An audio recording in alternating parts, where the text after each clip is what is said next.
लाखों में एक रउआ बानी। सुनिए बाबा भोले दानी, सुनिए बाबा भोले दानी। छोड़ी बस हा सवारी ले ली गाड़ी। सुनिए बाबा भोले दानी, सुनिए बाबा भोले दानी।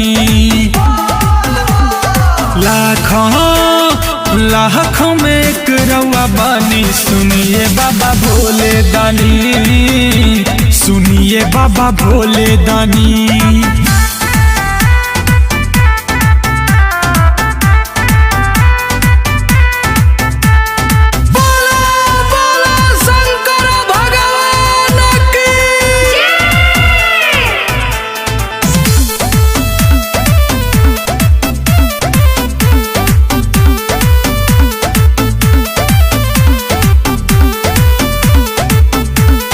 लेली नैनो सफारी।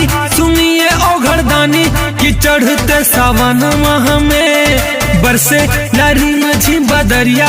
भिगेला कंवरिया की देबू घर नगरिया हमें।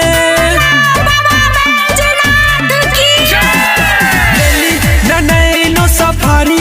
सुनिए ओघरदानी की चढ़ते सावन माह में बरसे नारी मुझी बदरिया। भिगेला कंवरिया की देबू घर नगरिया हमें। देव के देव रउआ बानी। सुनिए बाबा भोले दानी, सुनिए बाबा भोले दानी।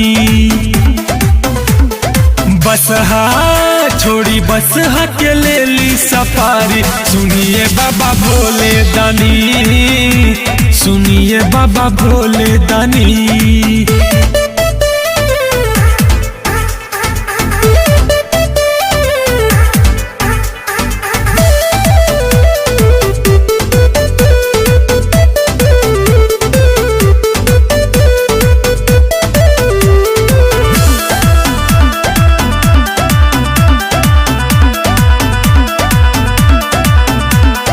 छोड़ी दो भंगिया धतूरा इना सबूरा होला।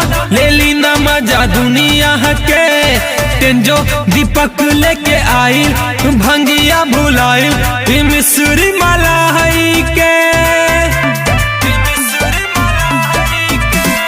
छोड़ी दो भंगिया धतूरा इना सबूरा होला।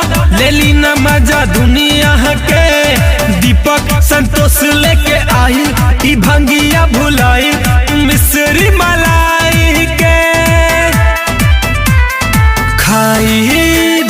खाई त बड़ी मजा आई। सुनिए बाबा भोले दानी, सुनिए बाबा भोले दानी। लाखों में एक रउआ बानी। सुनिए बाबा भोले दानी, सुनिए बाबा ओघरदानी।